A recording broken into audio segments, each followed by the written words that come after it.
on the team, and he wasn't.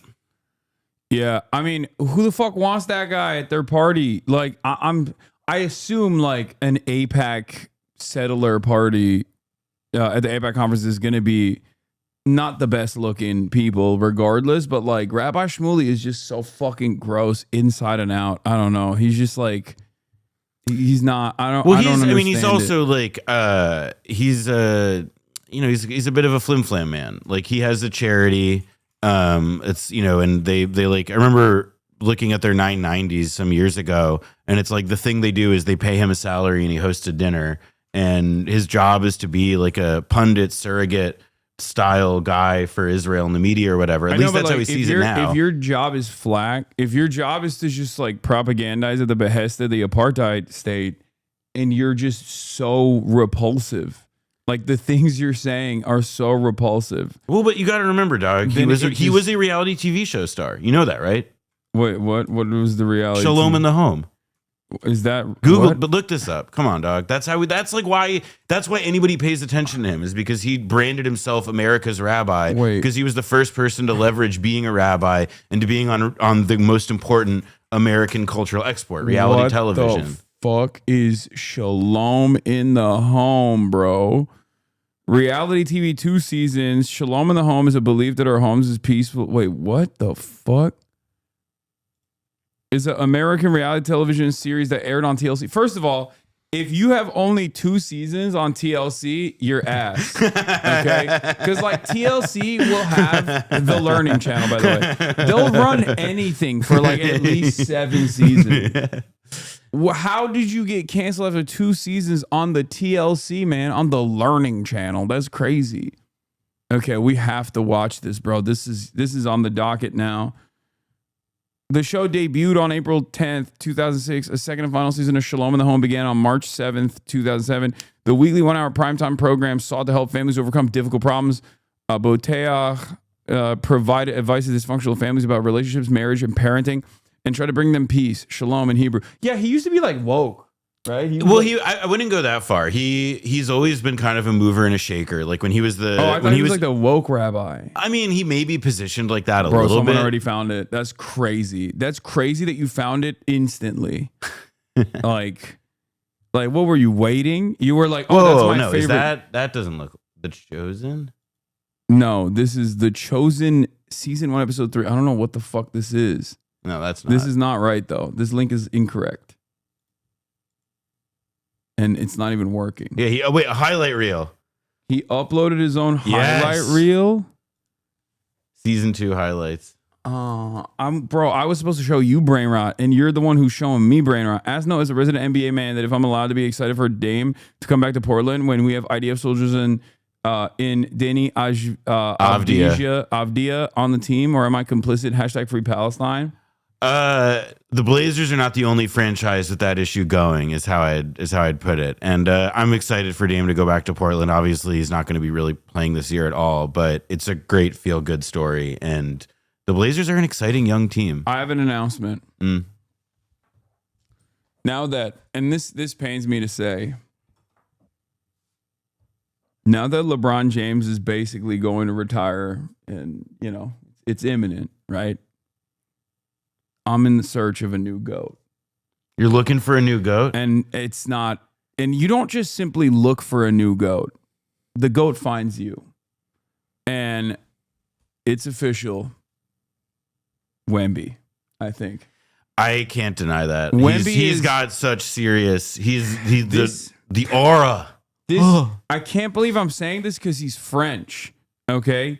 Like, I don't know what's going on. I don't know what's going on. It like hurts me. It pains me physically to say that it's too early. It's too soon to tell whether he will actually perform as the GOAT. It looks like he will. He's putting some meat on them bones, right? But I think his off-court performance this summer has been so good. China, Karl Malone, Heat Shore. Yeah. I think was it Drew Pavlov? I think so. Oh God, that would be. I think Drew Pavlov is so stupid that he's just like, that's like a Well, That's a problem he's on his Loomer shit now. Have you seen this? Yeah, that's a problem that's like fixing itself, I think. Yeah, he's Because he's like, I think he's going to jail or something because he was he might be going to, yeah, he's arrested because he's like he's like, I'm too broke to pay a fine. Yeah, well, to the Brisbane authorities. Well, what happened is like Drew Pavlo, we find you in contempt of court.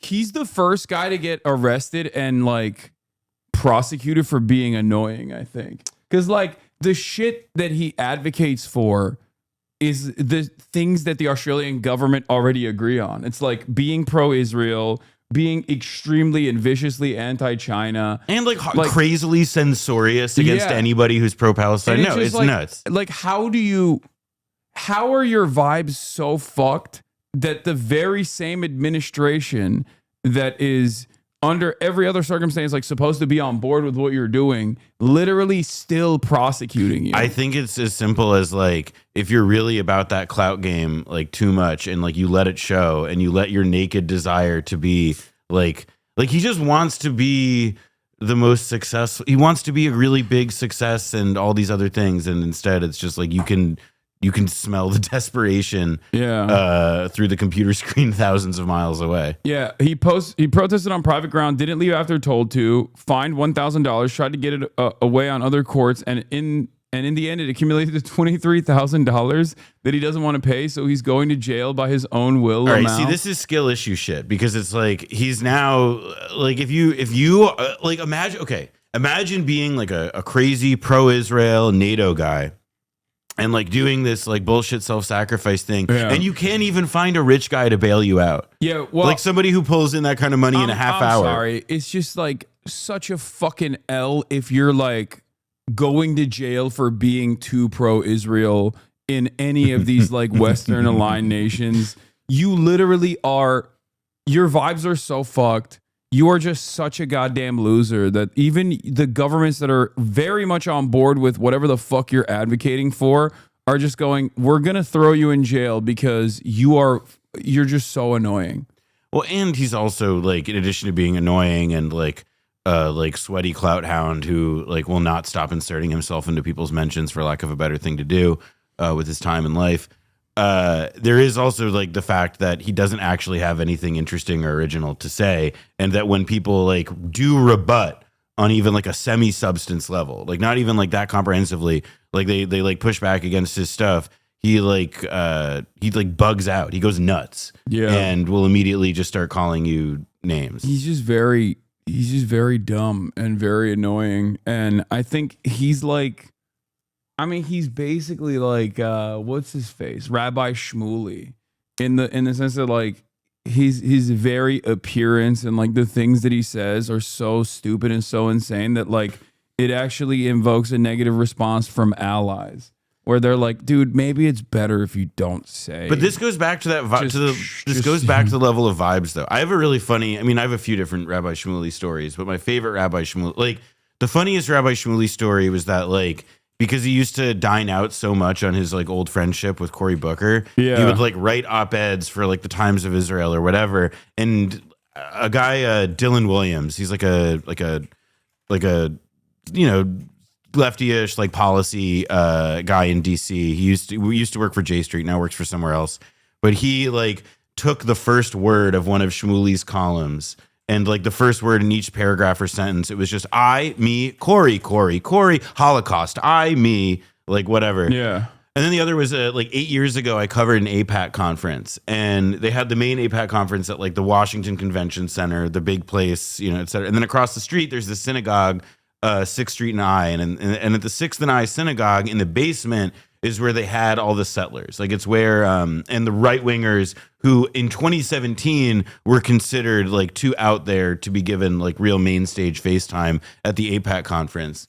And because I'm, you know, such a smart, well-behaved journalist, I made sure to get there like an hour early before it started so that I knew I could get in. And see, you know, like Naftali Bennett and Ayelet Shaked and these other freaks give their spiel in this basement. And then once that was done and I was like, all right, I need to leave or else I'm going to go insane. I get outside and the first thing that I see is there's a line of people trying to get into this building because evidently they all want to go to the settler party or whatever. But the first person who's like trying to get his way in and not succeeding, from what I can tell, was Rabbi Shmuley. I love that. Like he wasn't like Blood thought he was on